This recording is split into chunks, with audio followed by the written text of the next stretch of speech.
నమస్తే, welcome to our channel. ప్రస్తుతం మనతో షణ్ముఖ్ గారు ఉన్నారు, మాట్లాడే ప్రయత్నం చేద్దాం. నమస్తే అండి. నమస్కారం అండి. ఏదైతే సత్తెనపల్లిలో జరిగిన ఒక జగన్ ప్రెస్ మీట్ లో కూడా కూటమి ప్రభుత్వం ఏదైతే వైసీపీలో ఉన్న కమ్మవారిని మాత్రమే కమ్మ సామాజిక వర్గానికి చెందిన వాళ్ళ నాయకుల్ని టార్గెట్ చేసి వాళ్ళని కేసులు పెట్టి ఇబ్బంది పెడుతున్నారని జగన్ వ్యాఖ్యానిస్తున్నారు. ఎలా చూస్తారు దీన్ని? జగన్ 1.0 కమ్మ అంటే టీడీపీ కమ్మ పార్టీ, జగన్ 2.0 టీడీపీ కమ్మ ద్రోహుల పార్టీ. ఇది నేను చెప్పినటువంటి మాటలు కాదండి. ఓకే. మాజీ ముఖ్యమంత్రి పులివెందుల శాసనసభ్యుడు వైఎస్ జగన్మోహన్ రెడ్డి గారు చెప్పినటువంటి మాటలు. అంటే అధికారం రాకముందు, అధికారం వచ్చిన తర్వాత అమరావతిని ఏమన్నారండి? కమ్మరావతి అన్నారు. అమరావతిని ఏమన్నారండి? భ్రమరావతి అన్నారు. నాడు వైఎస్ జగన్మోహన్ రెడ్డి గారి యొక్క తాత అయినటువంటి వైఎస్ రాజారెడ్డి గారు స్వర్గీయ పరిటాల రవీంద్ర గారిని కలిశారా లేదా? కమ్మవాడు.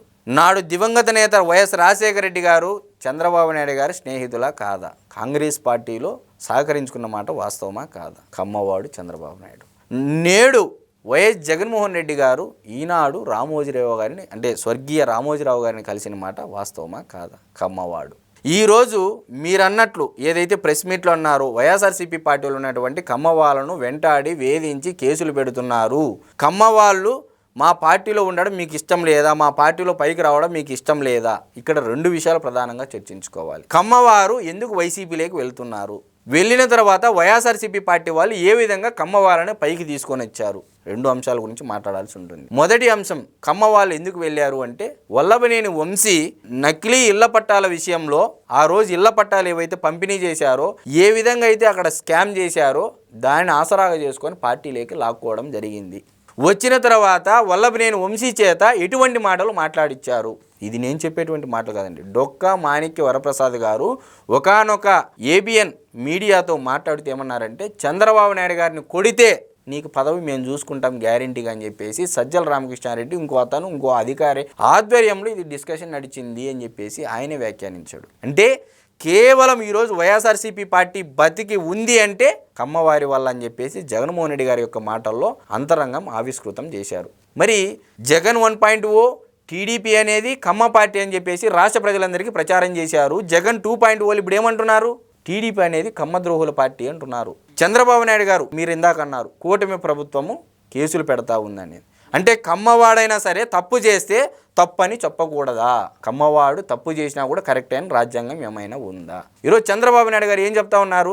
కొడాలి నాని ఎటువంటి మాటలు మాట్లాడాడు, వల్లభనేని వంశీ ఎటువంటి మాటలు మాట్లాడాడు, కొమ్మినేని శ్రీనివాసరావు సాక్షి ఛానల్ వేదికగా సరే మీరన్నట్టు కమ్మవాళ్ళనే పదం వాడారు కాబట్టి ఈరోజు సాక్షి ఛానల్లో కేఎస్ఆర్ కొమ్మినేని శ్రీనివాసరావు గారు 7 పదుల వయస్సు, 3 దశాబ్దాల ఆయన జర్నలిజం యొక్క అనుభవము, ఆయన వృత్తి, సాక్షి ఛానల్కు వచ్చిన తర్వాత రాకముందు ఆయన యొక్క ప్రస్థానం, సమాజంలో ఆయన గౌరవం, కీర్తి, ప్రతిష్టలు ఏ విధంగా ఉండేటివి.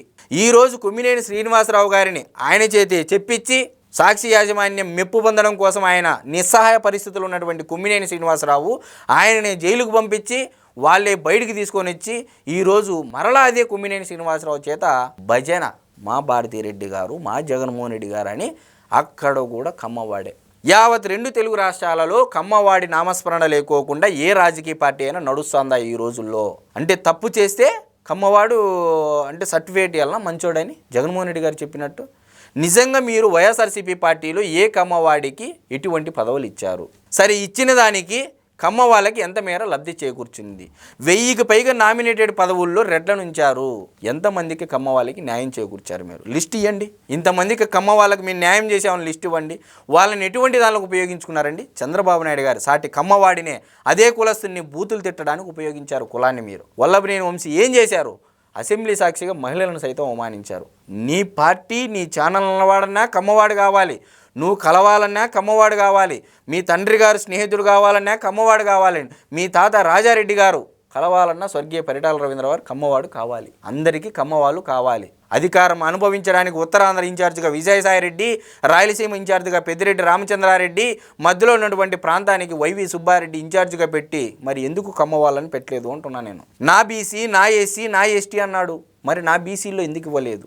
నా ఎస్సీలో ఎందుకు ఇవ్వలేదు? నా ఎస్టీలో ఎందుకు ఇవ్వలేదు అని చెప్పేసి నేను అడుగుతా ఉన్నా. లేటు వయసులో ఘాటు ప్రేమ పుట్టింది. ఆ లేటు వయసు 55 ఏళ్ళ వయసు ఉన్నటువంటి జగన్మోహన్ రెడ్డి గారు స్టిల్ ఇప్పటికీ యంగ్ డైనమిక్ లీడర్గా ప్రమోట్ చేసుకుంటా ఉన్నారు. మేము దాన్ని సంతోషం, ఒప్పుకుంటాము. మరి అలాంటప్పుడు 55 ఏళ్ళ వయసులో ఉన్నటువంటి నువ్వే యంగ్ డైనమిక్ లీడర్ అని చెప్పుకున్నప్పుడు కమ్మవాడు అందంగా ఉంటే చంద్రబాబు నాయుడుకి నచ్చదంటివి, కమ్మవాళ్ళని కేసులు పెడతాడంటివి.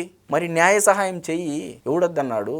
ఎందుకు బూతులు మాట్లాడిచ్చావు? ఎందుకు జైలుకు పోయేటట్లు చేశావు? ఈరోజు బూతులు ఎక్కడైనా వినపడుతున్నాయా రాష్ట్రంలో? సోషల్ మీడియాలో కానీ మీడియాలో కానీ ఎక్కడైనా ఉన్నాయా? హుందాతరంగా రాజకీయం చేయండి అని చెప్పేసి నేను కోరుతా ఉన్నాను. అయితే వైఎస్ఆర్సీపీ నాయకుల మీద పెట్టిన కేసులన్నీ కూడా అక్రమ కేసులని జగన్ గారు వ్యాఖ్యానిస్తున్నారు కదా. గత 5 ఏళ్ల ప్రభుత్వ పరిపాలనలో ఎస్సీ ఎస్టీ కేసులు కొన్ని వేలు ఉన్నాయండి. దాదాపు బీసీలు, ఎస్టీలు, ఎస్టీలు ఒక్క డాక్టర్ సుధాకర్ గారితో మొదలు పెడితే ఎన్ని హత్యలు జరిగాయో, సలీం కుటుంబం, నంద్యాల, ప్రొద్దుటూరు, పులివెందుల, అనంతపూరు, చిత్తూరు, పొంగనూరు, ఇట్లా చెప్పుకుంటూ పోతే కోకులండి. వద్దు, ఇలా మాట్లాడుకుంటూ పోతే మిమ్మల్ని మీరు నవ్వుల పాలు చేసుకుంటున్నారు సమాజంలో.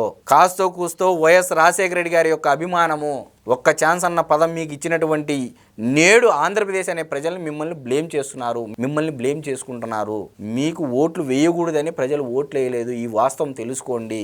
నరికేస్తాం, పొడి చేస్తాం, చించేస్తాం, చంపేస్తామంటే ఎవరు ఓట్లు వేయరు. ప్రజలకి ఇది మంచి చేస్తాం, ప్రజలకు అది చేస్తామనంటేనే ఓట్లు వేస్తారు. మీకు మీరుగా అగాధం లేక పడిపోతున్నారని నేను చెప్తా ఉన్నానండి. ఒక కమ్మ సామాజిక వర్గం భుజం పైన తుపాకీ పెట్టి ఆంధ్రప్రదేశ్లో ఉన్నటువంటి మిగతా వర్గాల వారందరినీ కాల్చాలి అని అనుకుంటే అది మీ భ్రమే అవుతుంది. కమ్మ సామాజిక వర్గం భుజం పైన తుపాకీ పెట్టి అన్ని వర్గాల వారిని కాల్చాలి అని అనుకుంటే కుదరదు, కుదరదు, కుదరదు.